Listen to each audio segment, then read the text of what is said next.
Assalamualaikum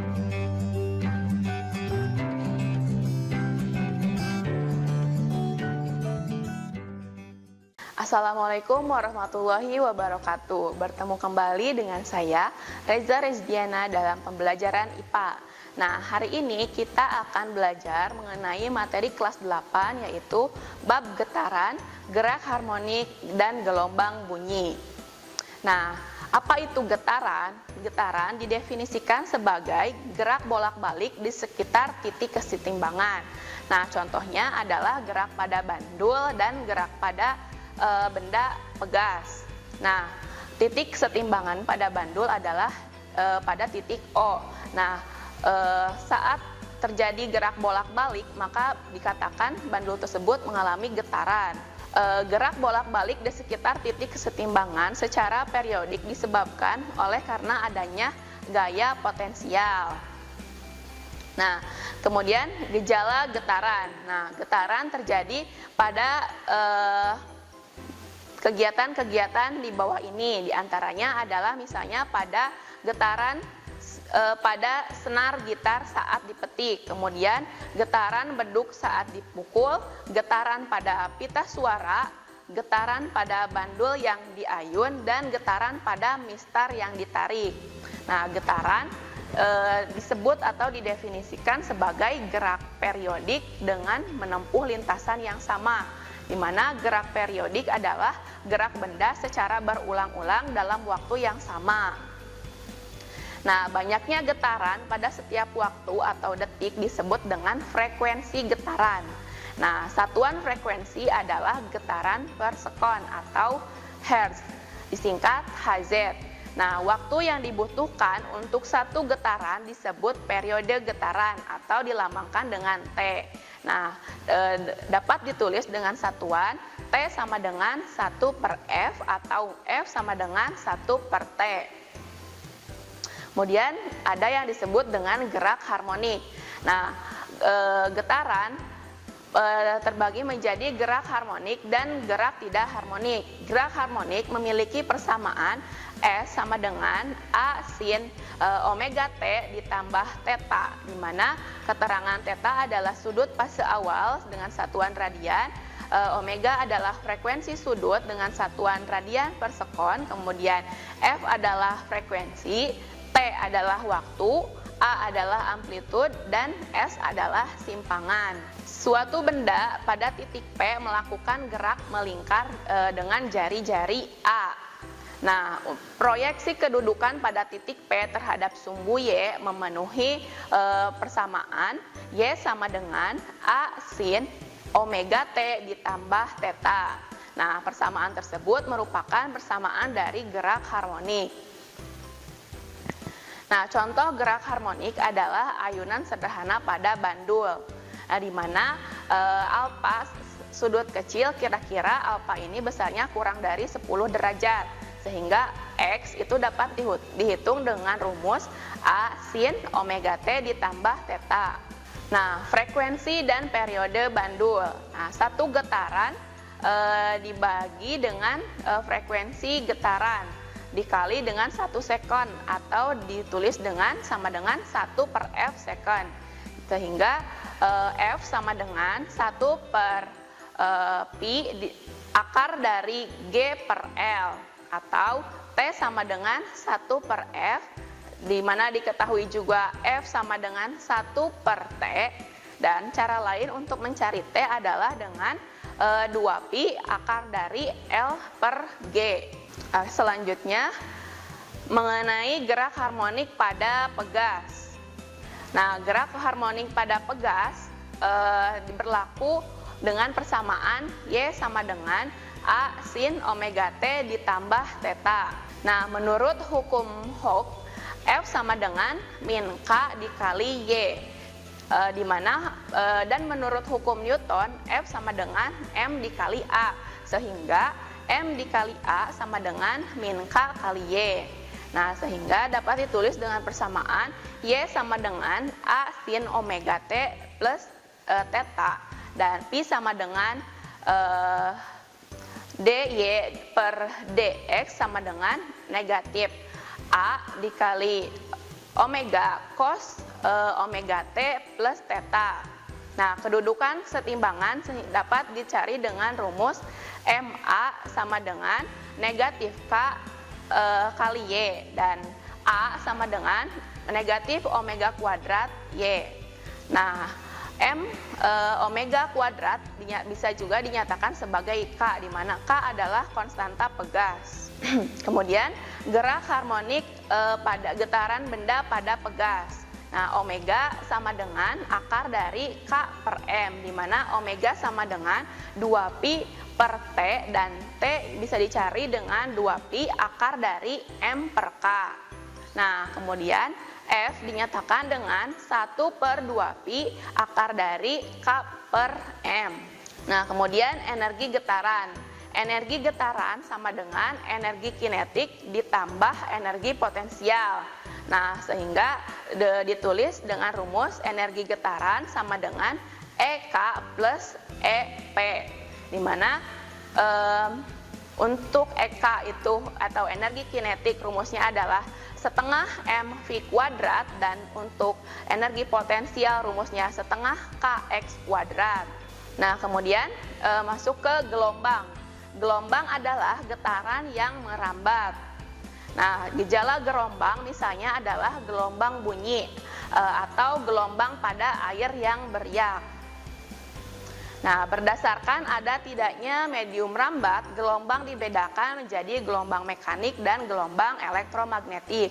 Nah, gelombang mekanik adalah gelombang yang memerlukan medium untuk perambatannya. Sedangkan gelombang elektromagnetik tidak memerlukan medium untuk perambatannya.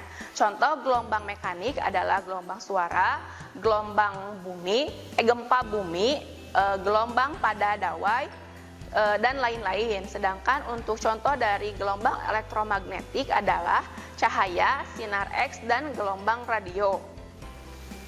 Nah, kita pelajari lebih dalam mengenai gelombang mekanik. Gelombang mekanik pada perambatannya memerlukan medium. Di bulan, astronot tidak dapat mendengarkan bunyi karena tidak ada udara sebagai medium perambatan bunyi. Nah, gelombang mekanik tidak dapat merambat tanpa adanya suatu medium.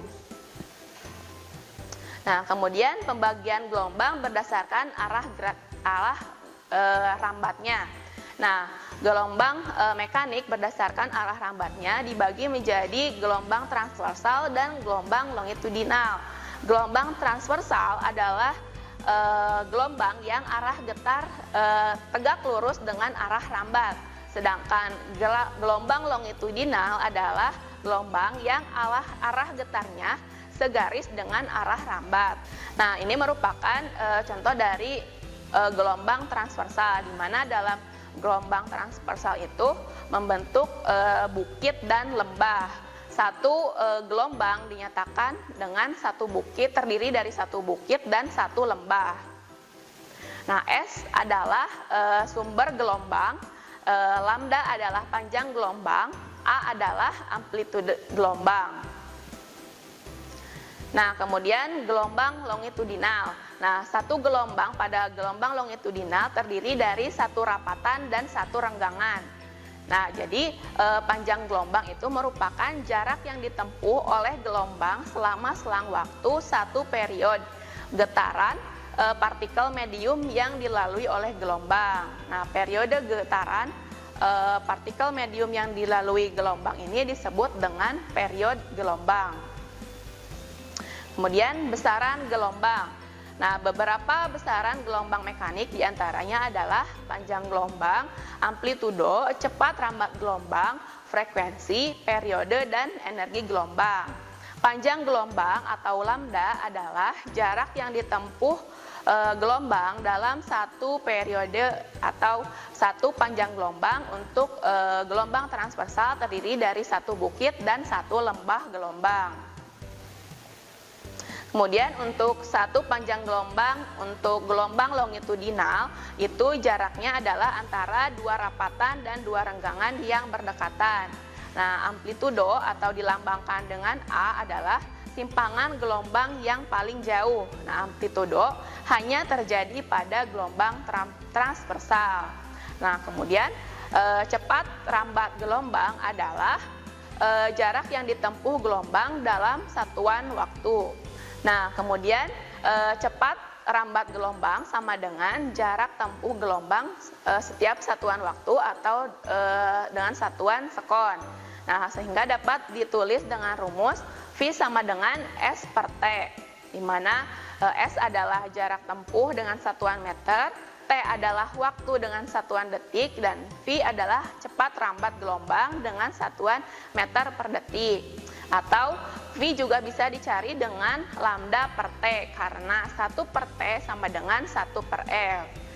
Bisa juga dicari dengan V sama dengan lambda dikali F. Kemudian masuk ke bunyi. Nah, pengertian bunyi. Bunyi timbul karena adanya sumber yang bergetar dengan getaran yang merambat melalui suatu gelombang. Gelombang bunyi merupakan gelombang mekanik yang dapat merambat karena melalui satu medium. Mediumnya bisa berupa padat, cair, maupun gas. Gelombang bunyi merambat di udara dalam bentuk gelombang longitudinal. Kemudian, syarat-syarat agar bunyi terdengar. Yang pertama, harus adanya sumber bunyi. Nah, sumber bunyi merupakan benda yang menjadi sumber getaran. Kemudian adanya medium untuk zat perantara. Nah, selanjutnya adalah adanya telinga atau alat pendengaran. Nah, kemudian getaran yang memenuhi frekuensi tertentu, di mana getaran yang dapat didengar oleh manusia adalah dengan frekuensi 20 Hz sampai 20.000 Hz. Nah, berdasarkan frekuensinya, bunyi dibedakan menjadi 3 jenis, yaitu ada yang infrasonik, audiosonik, dan ultrasonik. Nah, bunyi infrasonik adalah bunyi yang frekuensinya kurang dari 20 Hz, atau bunyi ini biasanya hanya didengar oleh hewan jangkrik. Nah, kemudian bunyi audiosonik adalah bunyi yang frekuensinya antara 20 sampai dengan 20.000 Hz. Bunyi ini dapat didengar oleh manusia. Nah, sedangkan bunyi ultrasonik adalah bunyi yang frekuensinya lebih dari 20.000 Hz. Bunyi ini dapat didengar oleh kelelawar, lumba-lumba, dan kucing. Nah, warna musik. Nah, warna musik yang dihasilkan tergantung pada keras atau besar kecilnya tekanan udara pada gelombang bunyi yang dihasilkan. Misalnya, warna bunyi suatu alat musik tergantung pada perubahan tekanan udara dalam gelombang bunyi yang dihasilkan. Gelombang bunyi dari garpu tala mempunyai perubahan tekanan yang halus sehingga memberikan warna jernih. Kemudian, gelombang bunyi dari biola mempunyai perubahan tekanan yang tiba-tiba sehingga memberikan warna bunyi yang lebih keras. Nah, berikut ini merupakan tabel cepat rambat bunyi di dalam beberapa zat medium.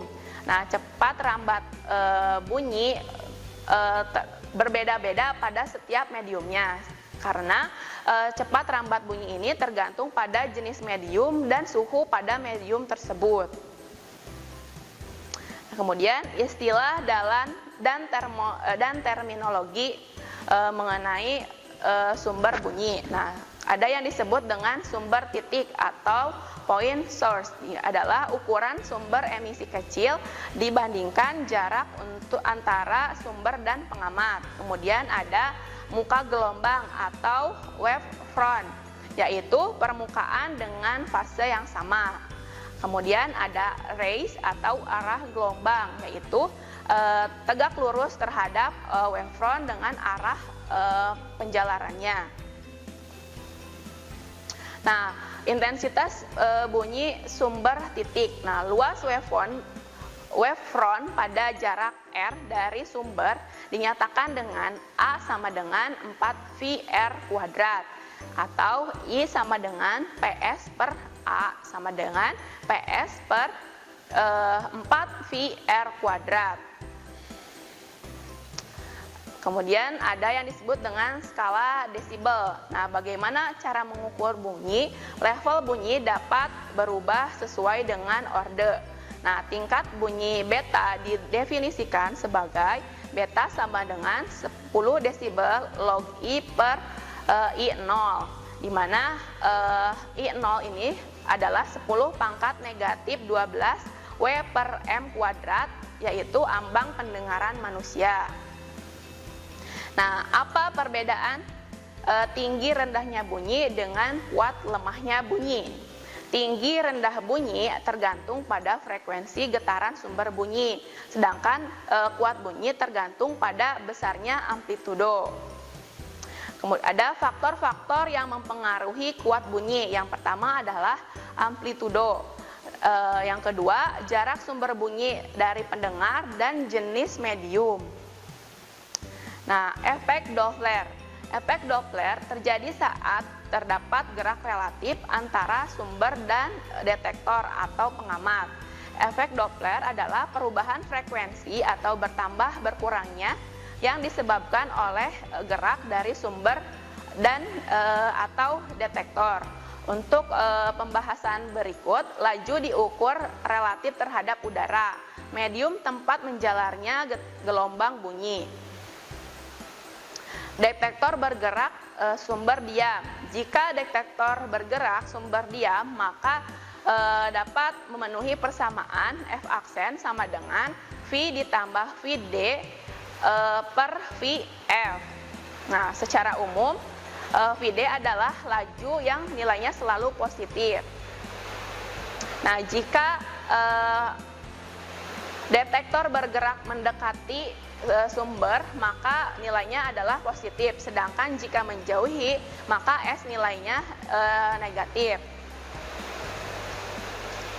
Kemudian sumber bergerak detektor diam akan memenuhi persamaan V aksen sama dengan V per V negatif Vs dikali F, di mana Vs adalah laju yang selalu positif. Nah, efek Doppler secara umum. Nah, secara umum untuk efek Doppler nilainya positif jika mendekati S atau sumber bunyi dan negatif jika menjauhi S atau sumber bunyi.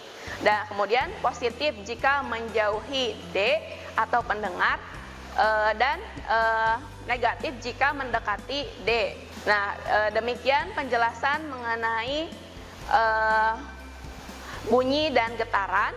Demikian yang dapat disampaikan. Wassalamualaikum warahmatullahi wabarakatuh. Kunjungi sosial media lainnya seperti website kami di pkbmalfata.com, Facebook PKB Malfata Mananjaya, Instagram PKB Malfata _official. Dan terima kasih telah klik video ini. Jangan lupa like, comment, share, and subscribe untuk menunjukkan dukungan kamu terhadap channel ini. Enjoy the video, PKB Malfata.